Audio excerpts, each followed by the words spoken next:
Jacob. Ready?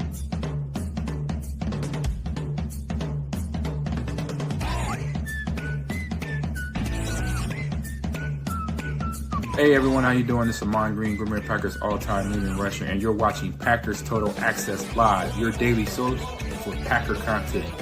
Go Pack, go!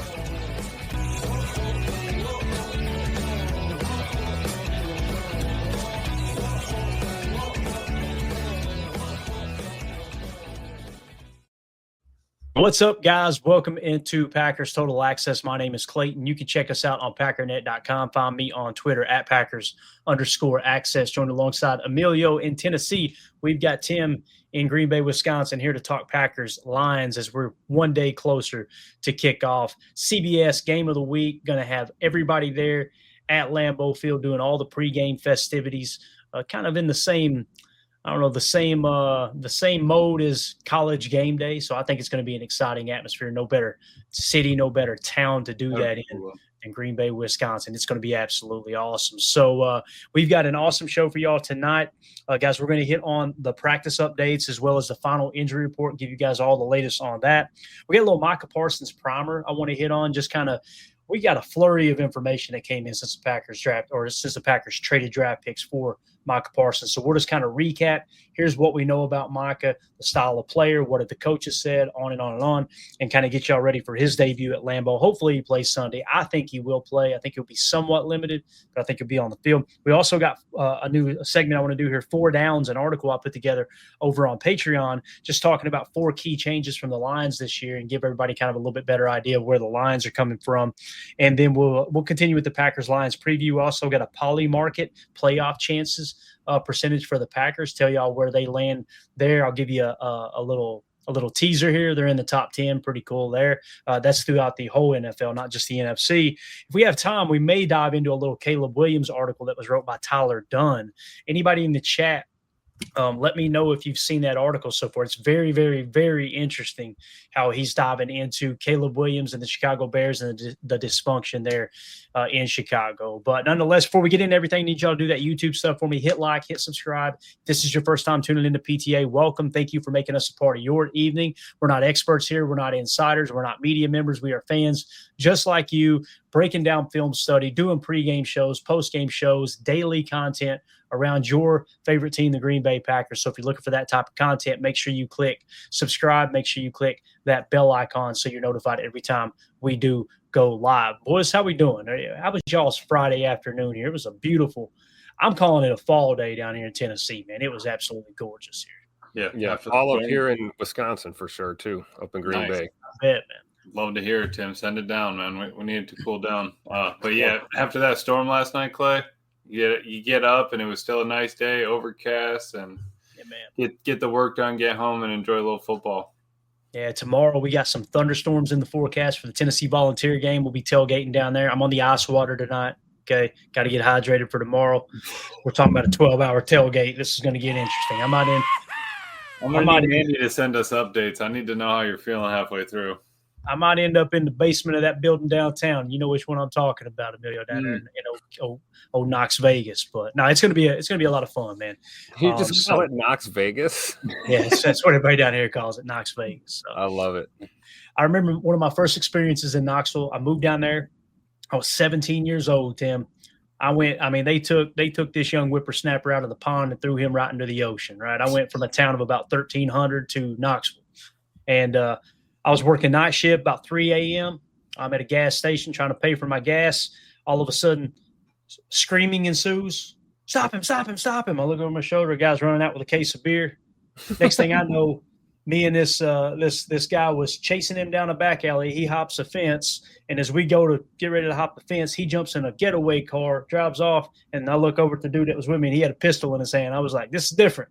It's a little bit different than back home. So that was my first experience with Knox Vegas. I'll never forget it. I looked back at him. I said, you got a gun? He went, yeah. He said, man, that's why I don't come to Knox. I just spend my money down here. That's why I stay up in Sevierville. Hilarious. So anyway, we're going back to the old stomping grounds of Knox Vegas tomorrow. Absolutely. It's going to be a good time. Yeah, definitely. All right, let's talk. Let's hop into some Packers talk here, and let's start off with just kind of the updates we've gotten today from practice and all the pressers and everything. Robert Mofsky put a tweet out, says Packers coach Matt LaFleur said he expects all 53 to be on the practice field again today. Some may be limited, but that means no setbacks for guys like Reed, Hobbs, Parsons, etc. I know there's one specific Packers podcaster who seems to think that he's uncovered all this inside information that Jayden Reed doesn't have a Jones fracture, and that it's way worse than they're leading on, and he's hobbling around and this and that. But I'll tell you, is there a chance he doesn't play tomorrow or Sunday? Absolutely. But the fact that I'm just going to go out on a limb here and say this, and Jason Wilde may disagree with me saying this. He's the one who's reported on the Jones fracture. When he says, I got a real good source on that, 9 times out of 10, that's the player is a source off the record, or somebody in the player's camp real close, i.e. maybe the agent or something. So I believe Wilde that it's a Jones fracture, and I don't know why that one podcaster seems to think he's smarter than everyone else within the pack. Who? Hemisphere. So anyway, I thought that was good news though with the injuries there today. Now let's another comment. This was pretty cool. This came in from Jason B. Hirschhorn. I hope I'm saying that correct. Let me get it up on the screen for you guys. Talking about Nate Hobbs, and Matt LaFleur said Nate's a dog. He's a great competitor, and that's why we got him. He's really worked hard at doing all the little things to put him in the position to potentially play on Sunday. So that's still up in the air. BTA. You know what I'm saying? That's still up in the air whether Nate Hobbs will play on Sunday. But I absolutely love that Matt LaFleur is kind of going out on a limb for him here, man. And you can see that with Nate. If it was up to Nate, same thing with Christian Watson. He'd probably come off the pup or the hour or whatever it is he's on right now and play tomorrow if it was up to him. Following that up, Matt said, and after this, it was like he was basically saying, you have some of those guys that you need to protect from themselves sometimes. He is one of those guys I would put into that bucket, like verbatim. Matt said we need to we got to look out for this guy because he will push it. And no regard for his body. Yeah, add him to that bucket with Scoot, right? Yeah, yep. Scoot did that against the Bears last year, right? Matt's gonna need to upgrade the bucket, man. We got too many dudes. They're just too willing to just play through everything, Yep. But that's the attitude you want from your head coach, right? Being aware of that and not letting guys just run themselves into the ground, and then we've got an injury report longer than our arm, and we're in big trouble, So I appreciate the fact that they're making that effort this year. It looks like. Yep. Definitely. And here you see Micah Parsons at practice again today, working with the bands around the knees. I'm so excited to see this dude on the field. Again, we'll talk more Micah Parsons here in a minute. I know we've talked a lot about him this week, gang, but I mean, you're talking about a player that could truly change the win-loss record.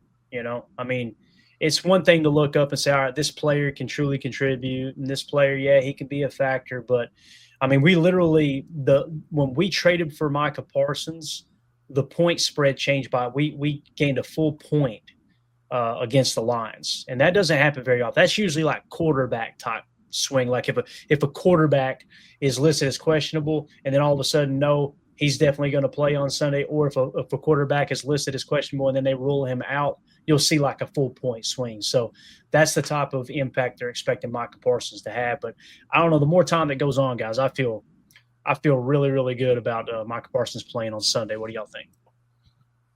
Yeah, I think they're going to let him go at it, but ease him into it. I think Tim was talking about it. 20 snaps maybe I'd be happy with max. I really wouldn't want to push it, bring him in on third down pass situations if you're ready. He doesn't need to, but he already knows the playbook, right? We went over that yesterday, so we're not worried about that. It's just where's his endurance? He probably physically is fine, good to go. I've said it. I just think he's going to be gassed a little bit faster than everybody else. Yeah, makes sense for sure. What do you think, Tim? You feel good about it? And I know we've talked about it quite a bit. Has anything changed on your front? Do you feel better about it, worse about it, or pretty much the same? I feel about the same, which is still pretty good. I've always been a firm believer that he's probably going to start, and then it's probably going to be, limited reps, maybe a snap count for him. We know it's not because of X's and O's, right? We've heard nothing but about, how quickly he's grasped these concepts and what's expected of him already in just a, short amount of time. But physically, it's, it's going to take a little bit of time. It was good to see him doing these type of drills today. The not the rehab work, but just the general movement that you do. We saw him tossing medicine balls and things like that. So I mean, I'm not overreacting about this supposed back issue. He looks good to me, and I guess we won't know until we see him go out there and smack someone, right? So can't wait for Sunday. Absolutely. And again, we're going to cover this in greater detail when we get to the Micah Parsons article we put up on Patreon. But if my understanding is correctly, someone wrote an article. I had all this information pulled from like 3 or 4 articles and just kind of compiled together from just the news around Micah Parsons this week. And they said that he had learned 80% of the defense so far. So you got a really, really good grab. It's not just put him on pass rushing downs. I think they're truly already ready to kind of put him out there as a full-time starter when he's physically ready to do so. And I honestly don't think it'll be this week that it's like, okay, we don't even know if he's going to run 80 or 90% of the snaps when he's healthy, right? Because how Green Bay's got the heavy rotation anyway. But if any player is going to do that, though, it's a guy that you just paid all that money to for sure. So another video clip here from practice today. You see Nate Hobbs working on the knee and everything. To me, he looks good to go. I mean, he really does. 2 days ago, Emilio, you remember what I said when we watched the practice tape? I was like, I don't know. Well, he looks like he's a little ginger. He's taking it real easy. When you see Nate out there yesterday cutting, and then, of course, today right here, to me, he looks good to go. What do you think of what you're seeing there, man? I'd still be a little hesitant, but if he's good to go, let him go. I mean, we haven't seen him in anything yet either. So it's your time-wise, I'd play it on the safe side just because it's a long season. But if the kid's ready to go, but like Matt said, you got to kind of hold those kind of guys back. He's going to push it. He might be pushing it in practice right now. And, you're playing, it feels fine. It feels fine. You get home, then you're sore. That's when the pain starts, creeping back up. And coming in on a short week right after this, maybe you need him more against Washington than you do against the Lions. I think they're going to try to lean on the run game a little bit more than maybe trying to throw it over our heads. And you're happy with your safety room right now. Yeah. And Tim, when you look at this and, from a global perspective, it's like, why not put him out there for 10 snaps? Let him kind of get his feet wet a little bit. Well, if you do that, you're limiting your roster because you're taking up an active roster spot on game day for just 10 snaps. That's not a good look either, right? I mean, you want to make sure you got all the guns you can have in the holster there. Yeah, and not to mention if you send him out for 10 snaps and on the 7th one he has a setback and then we lose him for multiple games, because you just got a little impatient. I think I agree with Emilio's sentiment that if he's good to go, it's how do you tell Nate Hobbs he's not playing, right? But if there's any question at all if he should be out there, I think we should just keep him out and try again on Thursday against Washington, right? Yeah, definitely. United Bates says somebody needs to put some music over that warm-up clip. We got you, man. You kidding me? Come on now. Gotta be careful here. We gotta go 5. All right, we better stop it. We got about 6 seconds there. So there you go, Bates. Hopefully that got you fixed tonight, man. Let's see. Next clip here. What we're seeing, there's Jayden Reed out there. I haven't gotten a good look at the practice film today. There was only, like I said, only that one guy said he was out there hobbling around. I haven't heard anybody else talking about that or reporting it. Maybe I missed it. But Jayden Reed's another dude, man, that's one I think would be smart to limit some snaps. That way, if you get into a bind, all right, you can bring him in off the bench, but maybe get him out there listen, no jet sweeps, right? Can we all agree to that? No jet sweeps for Jayden Reed. Yeah. Give him all to Savion Williams. And we heard, I think it was on Wildy and Tausch maybe earlier today, was like, hey, put him on a side where he can cut on the opposite foot on those out routes, right? That might be the way to deploy him as well. And it doesn't mean you line him up. Let's say if it's a left outside cut that's going to be safer for that Jones fracture, then it doesn't mean you line him up in the X on the left, right? Maybe you put him in the Z on the right and then motion him over to the left to, cheat the stack, something like that. But you definitely don't want to get too far away from what you want to do offensively just to try to squeeze someone into the offense, if that makes sense. I want to see our big dogs on the O-line and in the tight end room having Birds back out there against the Lions too, because we know they get a little dirty sometimes, and I wouldn't put it past one of those guys to inadvertently, accidentally, on purpose step on Reed's foot. knowing what he's got going on. So hopefully the piss is hot on both sides of the ball on Sunday for sure. Right. And then the other thing, you're asking him to go upfield if he's got a block, he's got to stalk a corner or something. What happens if he gets rolled up on? You're worried about, a collision coming to the back of him, or if he's, shuffles inside on a sweep out or something. You never know. I really would try to, again, ease him back into it. We got through the preseason with our wide receiver core. I think that we can add the tight ends. I don't think that we need Reed out there for, again, 30 snaps or so. Let's just kind of ease him into it and get back to it. My worry is what if he does, what if it's like week 2 or 3 and he decides he does need that surgery? You think you should just pull the trigger, get it done, be back before the end of the season? Yeah, that's the thing. Like you're probably getting to that point. Maybe that was their whole goal, because they made it sound like early on that there's no huge risk of re-aggravating this or making it worse. It's just a pain tolerance thing. They've been very, very clear about that. So, I'm going to trust what the coaches say over some random dude on the internet, or like I said, some podcaster that seems to think he's smarter than every doctor, every coach that's talking about, every insider that's reporting what the coaches, what the training staff's telling them. If there was a chance of them making this injury worse, I don't think he'd be out there. I really don't. Yeah. But maybe they look that might be their plan. Is like, hey, if he thinks he can play through it, there's no chance to make it worse. Let's test it out right away, and let's see how Jayden Reed is acting after a few downs of live NFL football out there for the first time in several months. So. Hopefully all is well. If anyone can handle it, I think it's Bird, right?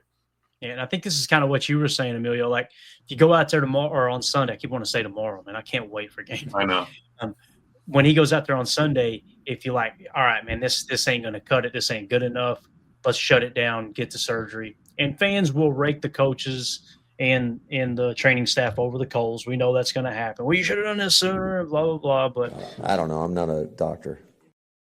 It's obvious they had a game plan, right? So hopefully everything falls into place. So that's kind of where I was. If it's that bad, Reed, just go ahead and get the surgery, man. We could have you back by, maybe week 12, give him 10 weeks, 3 months. Even if he's back by the playoffs, I'd feel better about that if the dude is not in excruciating pain. But again, if he's got a high pain tolerance, can fight through it, plant on it, ice, rehab, elevate, all that, fine. Let's go. Yeah, definitely. All right, so here is the final injury report, gang. Well, let's just go with the game status, okay? We won't go back to earlier in the week or what have you, but everybody is pretty much listed as questionable other than Elgton Jenkins and Jordan Love, okay? So let's start with those two guys. Elgton Jenkins and Jordan Love, no game status. So that tells me they're playing, right? Obviously limited for Elgton Jenkins yesterday, Jordan Love full participation yesterday, so they're good to go. Questionable. Zane Anderson's questionable with the knee. Nate Hobbs is questionable with the knee. Then you got Micah Parsons questionable with the back. Jayden Reed questionable with the foot. Barron Sorrell with the knee. Dontavion Wicks with the calf. And Savion Williams with the hamstring. I think it's realistic to say that half of these guys might not play. I wouldn't be surprised if they all play. But if you don't, guys are wondering basically what questionable means when it comes to the NFL injury report and how they're supposed to designate these statuses. Questionable means there's a 50-50 shot of them playing is essentially what it means. Probable means there's a 75% chance of them playing. Doubtful means there's a 25% chance of them playing. So it's a 50-50 shot. I think it's reasonable to say that at least half of these players are going to be playing. If I had to choose maybe 2 or 3 that wasn't going to play, I would say Nate Hobbs wouldn't play. I would say Jayden Reed would be extremely limited. And I would say Barron Sorrell is going to be inactive. I could be wrong there, but Tim, go ahead. I'm sorry, Amelia. I was just going to say probably all the defensive guys except for Micah is going to be out. Was my take. Barron Sorrell, Zane, and Nate, just keep them all out. You're kind of worried about what's going on there. I'd almost give it a shot that all 3 of the wide receivers are gonna play. But Tim, what were you thinking? Yeah, I would agree with that. Number one, seeing Jordan Love in Big E, limited and full participants, game designation is pretty much a go at this point. I wonder if Elton's hip was just bugging him from having to, bend over and snap the ball with some regularity. He hasn't done that in quite some time. But I agree with the sentiment that, it comes to guys like especially Barron Sorrell, because he's got, so much ahead of him, and you'd hate to have him, have a setback early on. But then there's also, that feeling that, hey, get him out there. He's a special teamer, right? Maybe they're planning on letting him run a little bit with the teams and that's it. But I agree. If there was a consensus, it would probably be Zane Anderson, Hobbs, and Barron Sorrell would be the guys I would think probably won't go. J. Cole says, I would say Hobbs and Williams. Savion might be one that's kind of primed to deactivate simply because he's kind of behind schedule a little bit in terms of the offense, I would imagine. I know he's getting those mental reps, but hasn't been able to be on the practice field for 11-on-11s in some time. So I could see him being one of those kind of, not really a healthy scratch, but just kind of a, hey, let's maybe try it again next week type thing. Because last thing you want is someone to play, it's bad enough they're out there playing, somewhat injured. The last thing you want is someone who's hurt and don't fully understand the offense, right? So definitely take that into consideration. On the Detroit Lions side, they've got 3 players that are out. Jamarco Jones, he's an offensive tackle with the ankle injury. Trevor Nowaski, if that's how you say it, he's a linebacker with an elbow injury. He's out. And then you've got what we say, Sione Vaki, is that right? Sione Vaki. Sione Vaki, running back with the hammy, he's out as well. Full participation was Isaac Tesla. And then you've got Taylor Decker, tackle. He did not participate Friday. However, he has no game status listed here, so he should be good to go. And then you got the guard, Owasika, I think is how you say it. Mm-hmm. Oh, boy. Yeah, Owasika. Yeah, whatever it is. So anyway, you got 3 players they're missing there. And of course, we've talked about the injured reserve list that's not listed on this injury report. From our standpoint, obviously Christian Watson, a huge player that's going to be out for the Packers until at least week 6. And then you've got other players on the Detroit Lions side, defensive tackles, which we'll get into when we do the primer. Matter of fact, we may go into that next. We'll probably do that next. We'll just jump into the Detroit Lions primer since we're kind of goes hand in hand. Anything else you guys want to hit on the practice, or I'm sorry, the injury report here? It just shows how banged up the Lions are, right? They got guys ruled out already. There was no need to try and play any chess moves with the injury report when guys are limited and not participating. So, we have a longer list, but I feel like, we talked about this before, that our injuries seem to be, less seriously threatening, at least with the exception of maybe Reed with that foot going forward. So I feel good about how we're looking going into this game as opposed to Detroit physically. Absolutely. All right, there you go. There's your injury report. Some other news here from our buddy Easton Butler. I don't know if you guys seen this, but he is reporting, and maybe there was an actual report. I've seen this came out at 4:10 Eastern earlier today. Actually, it was yesterday. I guess it was. Yeah, right? It's confirmed. It's real.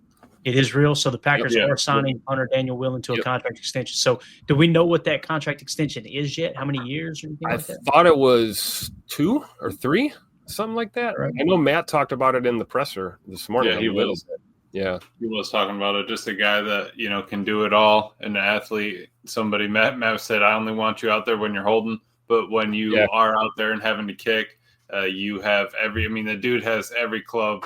Like Rich always talks about, he's got every club. He can wedge it. He can drive it. He can flop it in there. Whatever you need him to do, he's got it. And he just works hard. Saved our long snapper a couple of times on some high snaps. Saved a couple of kicks. And he's got a good, smooth operation with Mr. McManus. So that's let's keep that going.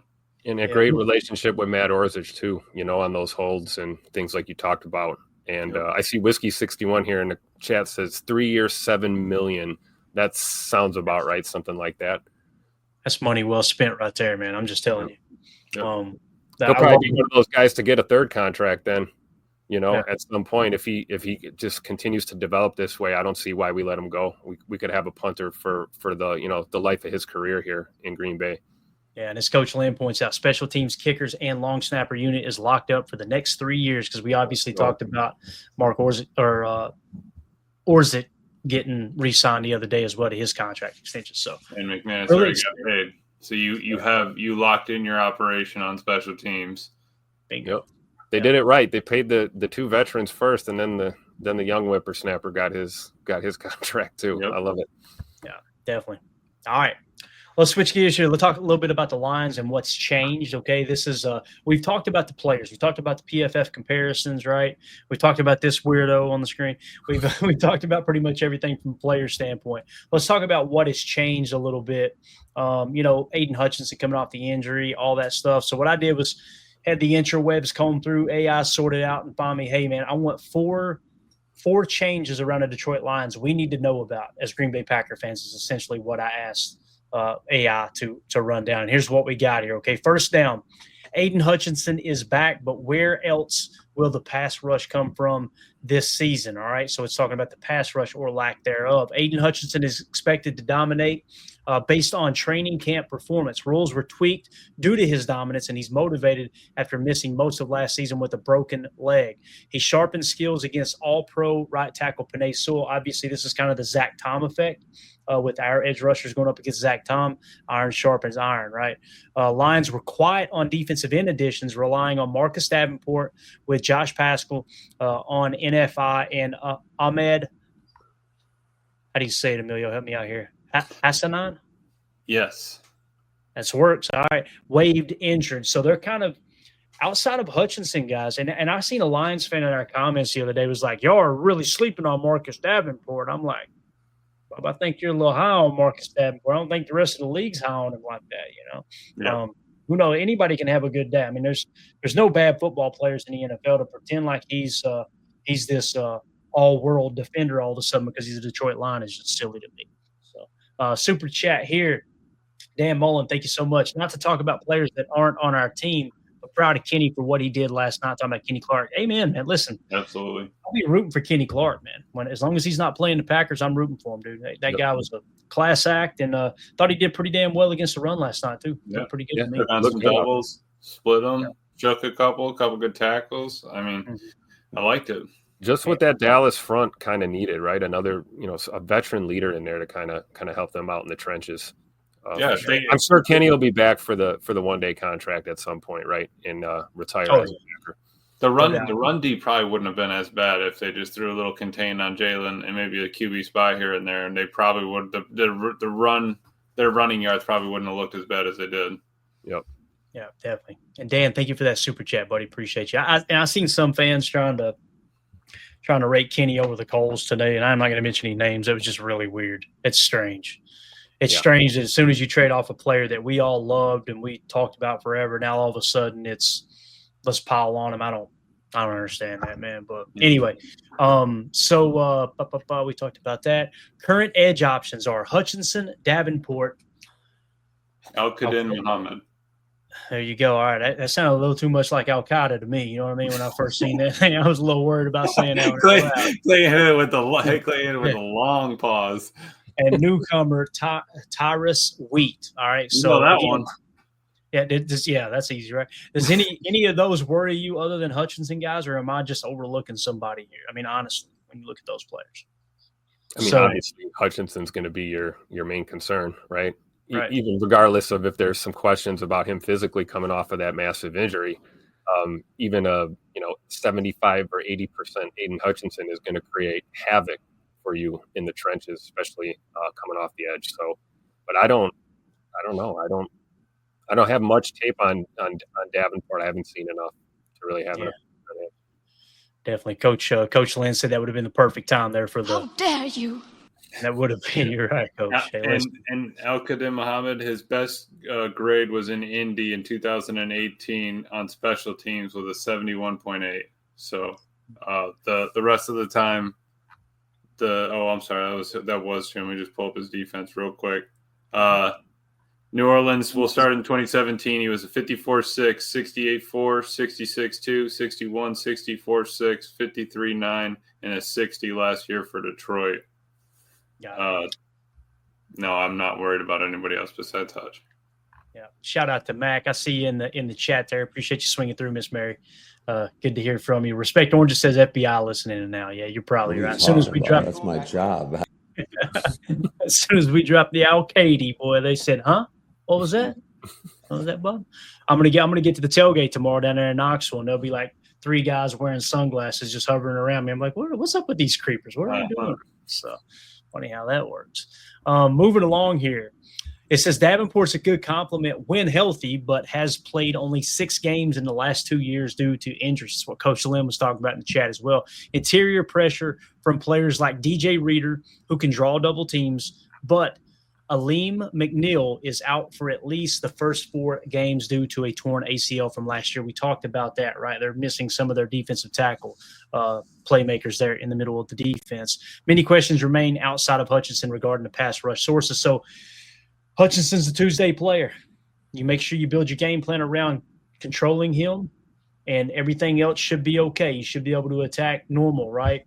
Probably want to run away from Hutchinson if you can, and make sure you're allocating a couple of blockers to him so you don't wreck your game plan, and just kind of stay within the structure of what you want to do on offense. Anything else you guys want to add there to the pass rush from the Detroit Lions that we just talked about? Nope, I don't got anything. All right, good deal, man.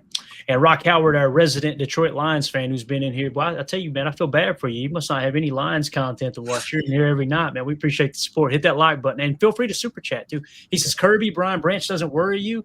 Wow. I don't know. Do they play edge? Yeah, that's what I'm wondering, man. Let's take a quick second here and help our fellow Detroit Lions fan out, okay? So edge defender is a position. I almost want to pull up the graphic and break out the telestrator for you. So edge defender, okay? Graphic? Is this the graphic you were looking for? Yeah, that's the one right there. Just keep it up for a minute. Edge defender, they play defensive end, okay, or outside linebacker in the 34 front. So, Kirby Joseph, he's a great player, don't get me wrong, but I think he's a little light in the loafers to play edge.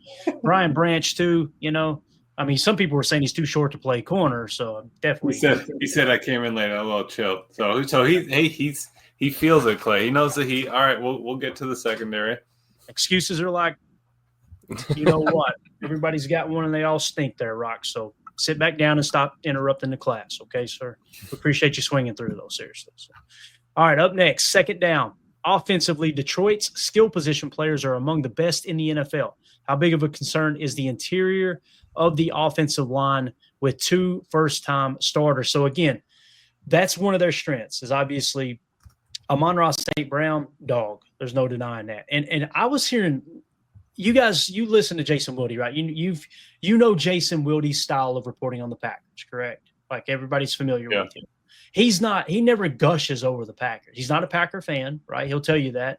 Lord knows he'll tell you that. So he doesn't gush over the Packers. He made it sound, I heard him say it on 2 different programs. I think it was on Jen, Gabe, and Chewy, and then on his own. It sounds like, according to everybody in the Packers building, Javon Bullard has had one hell of a camp. Tim, that went right by me, man. I know you were boots on the ground. I don't remember going, man, Bullard's having a great camp. Did I just completely overlook that, or did you kind of hear whispers of that as well? Because it's interesting coming from Wilde. If it was from a fellow Packer fan, I would probably feel different. But Wilde's not going to sing those praises if he really didn't believe that, For sure. And as we're talking about Bull, happy birthday, Javon Bullard. His birthday today as well.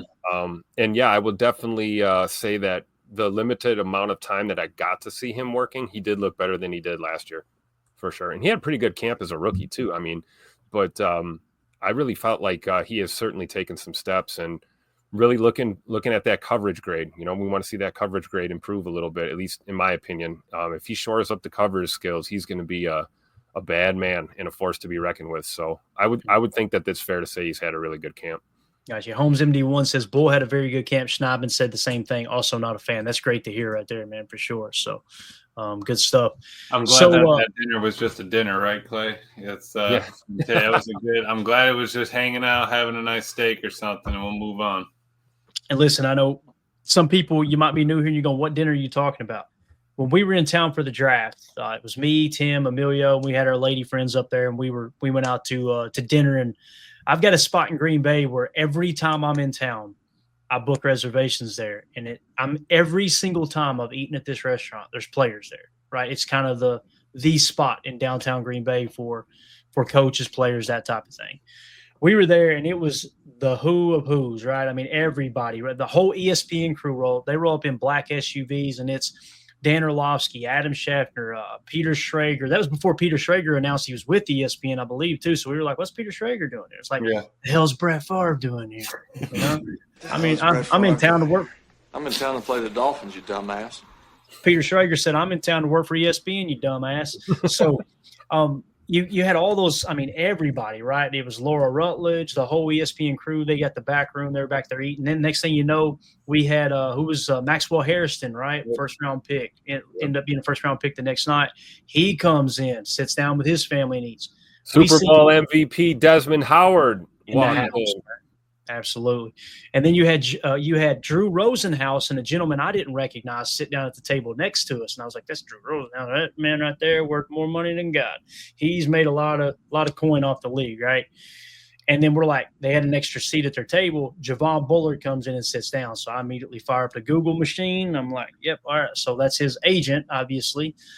And me and Emilio were like, Tim too, I'm sure, we're like, oh, God, what are they meeting about? This ain't good, you know. Anytime you see the player with the agent, I immediately think they about to try to rake us over the coals for a new contract, or they're going to ask for a trade. You know what I mean? Especially not before the draft, right? And I do remember them talking about Stackhouse. You know, like what would it be like if you could get or Brinson? It was either Brinson or Stackhouse. They were talking about one of the D linemen, and he was, oh yeah, man, that would be, you know, that would be awesome to just kind of have him back. That would, you know, it's just kind of crazy how it all worked out. Yeah, definitely. So anyway, back to second down here. Offensively, Detroit's skill position players are among the best in the NFL. How big of a concern is the interior of the offensive line with 2 first-time starters? So the foundation's strong, obviously, with the tackle position. The most important position on the offensive line. They're as good as any team in the league. You got Penei Sewell at right tackle, Taylor Decker at left tackle. The concern at guard positions due to youth is Christian Mahogany. He's a 6th-round pick last season, and Tate Ratledge, a 2nd-round pick this year, which is obviously unproven, right? Both performed well in camp, but regular season is more challenging. They have much to prove. Mahogany impressed in limited rookie play last season, but needs to sustain it. Tate Ratledge must acclimate quickly. So obviously you're replacing – I believe an all-pro center, right? Ragnow was an all-pro, if I remember correctly. Right? For sure. So, and there was rumors it was going to be Tate Ratledge. I think since then they had changed their mind. It wasn't going to be Tate Ratledge being the center. I think he was going to play guard. But nonetheless, the weak spot, if there is one on this offensive line for Detroit, is definitely on the interior. And to me, that spells a lot of double A-gap mugging, a lot of double barrel looks. You know what I mean, Emilio? You're going to be spamming that nickel 4-2-5 double A-gap mug, right?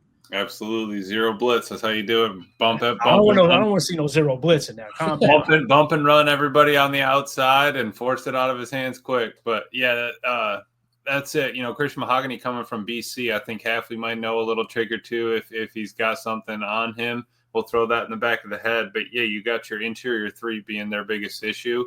But they're also going to kind of want to, you know, run the ball, you would think, to try to get that offense that's new to them this year get going as well. So you're thinking, all right, maybe some stretch runs, try to avoid it. But then you're also thinking, hey, well, Kenny Clark's gone. We don't really want to go at those edges. So I really do think those front 3 on ours and their end is going to be big. Our tackle's got to have a good game. And we got to see a lot from Brooks, Wyatt, Wooden. I'm kind of excited to see what they do down there. Yeah, definitely. All right, so Chris the Casual says, only thing I'm concerned about is our 3-tech interior defensive line group and the health of our wide receivers. Otherwise, Pack is ready, y'all. That's the other thing, Tim. You talk about the interior of this offensive line being the weak spot potentially. Might get a big game from Devontae Wyatt Sunday, man. Yeah, absolutely. He's primed for one, too. You talk about a guy who had a great camp. Devontae Wyatt had a great camp himself. And I think it's true, you know, and that – also in combination with dialing up some pressure from our stack backers, like you said, some of those mug looks, you know, if they're going to try and run the football, I think Devontae Wyatt's going to eat. I really do. And even in some of the pass rushing situations as well. And there's no debating that, you know, the foundation is strong on the outside with this line. But that being said, we've got a couple of weapons ourselves coming off the edge. So it'll be fun to see Rashawn and Penei Sewell battling it out. You know, Micah Parsons getting some looks over there too, possibly. So I'm looking forward to it. But I agree. I think you want to attack the interior of this O-line. Yeah. And again, if you've got Micah Parsons out there in a 7 or a 9 tech, right, you got Rashawn Gary in a 7 to a 9 on the opposite side, and you're mugging the A-gap from time to time, that's going to really allow – isolation plays. They got to choose. All right, are we gonna trust one player? And granted, they got the tackles that should be able to block Micah Parsons. If anybody can, it's those guys, right? But doesn't mean they're going to be successful. So if they have to allocate more resources to help with Micah, that should open things up at the 3-tech for Devontae Wyatt. And I wouldn't be surprised if you see a Colby Wooden or a Carl Brooks have a hell of a game as well. So Joe asked a great question. Have you guys seen, the taunting and stuff last night, the flags being thrown, obviously the spit flying? It's football season, baby. We made it. Joe says, do y'all know if the Micah Lions celebration on our defense will draw a flag after a big play or stop will be considered taunting? Didn't realize there was an emphasis this year until last night. So it's the emphasis that you've seen last night. First of all, the loogie, that's going to draw a flag every single time, right? But the taunting is when you stand over a player. That's what the other guy did, right? Was he stood over a player. That's the taunting. If you're talking about the celebration I'm thinking about is where Micah kind of crawls, like does that fast crawl on the ground. Yep. And then kind of rubs his belly like you've been full. So I love it. So he does that away from the players. He never does that towards the player. He usually makes the tackle and then continues towards the opposite end zone doing that celebration. I do not see that drawing a flag at all. Tim, do you agree or no? Yeah, I would agree. My understanding of the extra emphasis too this year with the taunting is they want you not standing over a player or stepping over a player, like, players down and you do that kind of a stomp over them. Basically anything excessively violent in nature is what they're trying to avoid. The same thing with the finger guns in the end zone and all that stuff. So I think as long as it's PG-13 enough or family friendly enough and it doesn't get too excessive, I don't think Micah's celebration is going to get flagged. I really don't, especially not at home. Better not. Yeah, I agree, man.